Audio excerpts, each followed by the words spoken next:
बहुत सालों पहले की बात है, जब राजा एक दूसरे को पैगाम के साथ ही कुछ पहेलियां भी भेजा करते थे। ऐसे ही किसी एक राजा का दूत सर्दियों के मौसम में एक दिन मुगल साम्राज्य के बादशाह अकबर के दरबार में पहुंचा। वो अपने साथ पहेली के रूप में पिंजरे में कैद एक नकली शेर लेकर गया था। राजा ने पहेली के साथ एक पैगाम भी भेजा था। पैगाम में लिखा था कि क्या मुगल राज्य में कोई ऐसा बुद्धिमान है जो पिंजरे और शेर को छुए बिना शेर को बाहर निकाल सके। अब मुगल सम्राट अकबर सोच में पड़ गए कि आखिर शेर और पिंजरे को हाथ लगाए बिना भला शेर को कैसे बाहर निकाला जा सकता है। पहेली के साथ भेजे गए पैगाम में ये भी साफ लिखा था कि पिंजरे से शेर को बाहर निकालने के लिए एक व्यक्ति को एक ही बार मौका मिलेगा। अकबर काफी परेशान हो गए। उन्हें लगा कि यह तो बहुत मुश्किल है और अगर शेर को पिंजरे से बाहर नहीं निकाल पाए तो मुगल राज्य की काफी बदनामी भी होगी। ये सब सोचते सोचते उन्होंने दरबार में मौजूद सभी की तरफ देखते हुए पूछा, है कोई जो इस पहेली को सुलझा सके। लेकिन हर कोई इसी सोच में डूबा था कि आखिर ये संभव कैसे हो सकता। अकबर के पूछने पर जब किसी ने जवाब नहीं दिया तो उन्हें अपने वजीर बीरबल की याद आने लगी, जो सभा में मौजूद नहीं थे। उन्होंने तुरंत दरबान को भेजकर बीरबल को दरबार में हाजिर होने का आदेश भिजवाया। लेकिन अफसोस, बीरबल किसी सरकारी काम से राज्य से बाहर गए हुए थे। रात भर अकबर इसी सोच में डूबे रहे कि आखिर पहेली को कैसे सुलझाया जाए।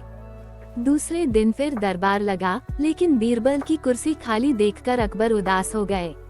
बादशाह ने एक बार फिर दरबारियों से पूछा, क्या किसी के पास इस शेर को पिंजरे से बाहर निकालने की कोई तरकीब है। इतने में एक दरबान अकबर के सामने आया और उसने शेर को पिंजरे से निकालने की कोशिश की, लेकिन वो नाकामयाब रहा। दूसरे दरबान ने पहेली को सुलझाने के लिए एक जादूगर को बुलवाया, लेकिन वो भी विफल रहा। कोशिश करते करते शाम होने को आई, तभी बीरबल दरबार में पहुंच गए। अकबर को परेशान देखकर बीरबल ने पूछा, क्या बात है सम्राट, आप इतने परेशान क्यों हैं? बादशाह ने तुरंत शेर से जुड़ी पहेली के बारे में बीरबल को सब कुछ बता दिया। अकबर ने बीरबल से पूछा, क्या तुम इस शेर को पिंजरे से बाहर निकाल सकते हो? बीरबल ने कहा, हाँ, मैं कोशिश कर सकता हूँ। अकबर बहुत खुश हुए, क्योंकि मुगल साम्राज्य में बीरबल के जैसा बुद्धिमान और चतुर दूसरा कोई नहीं था। शेर को पिंजरे से बाहर निकालने के लिए बीरबल ने अकबर से कहा कि उन्हें 2 सुलगती हुई लोहे की छड़ व सरिये की आवश्यकता है। शहंशाह ने तुरंत इसकी व्यवस्था करने को कहा। जैसे ही बीरबल को लोहे की छड़ मिली तो उन्होंने पिंजरे को छुए बिना छड़ को अंदर पहुंचाकर उसे नकली शेर पर रख दिया। शेर लोहे की गर्म छड़ के स्पर्श में आते ही पिघलने लग गया, क्योंकि वो मोम का शेर था। देखते ही देखते पूरा शेर मोम के रूप में पिंजरे से बाहर निकल गया। बीरबल की इस अक्लमंदी पर अकबर बहुत प्रसन्न हुए। उन्होंने बीरबल से पूछा, अरे आखिर तुम्हें पता कैसे चला कि यह पिंजरे के अंदर मोम का शेर कैद है? बीरबल ने बड़ी ही नम्रता से जवाब दिया, हजूर, बस शेर को गौर से देखने की जरूरत थी। मैंने जब पहेली के बारे में जानने के बाद उसे गौर से देखा तो लगा कि यह मोम का शेर हो सकता है। साथ ही राजा ने ये भी नहीं बताया था कि शेर को कैसे बाहर निकालना है, तो मैंने उसे पिघलाकर बाहर निकाल दिया।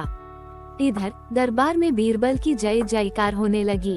उधर पहेली लेकर अकबर के दरबार पहुंचा राजदूत अपने राज्य वापस लौट गया और बीरबल के इस कारनामे के बारे में वहां के राजा को बताया।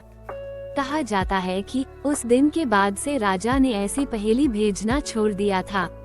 इस कहानी से हमें ये सीख मिलती है कि अक्लमंदी से सब कुछ संभव है। हर जगह बल नहीं, बल्कि बुद्धि का प्रयोग किया जाना चाहिए। दिमाग से हर समस्या का समाधान हो सकता है।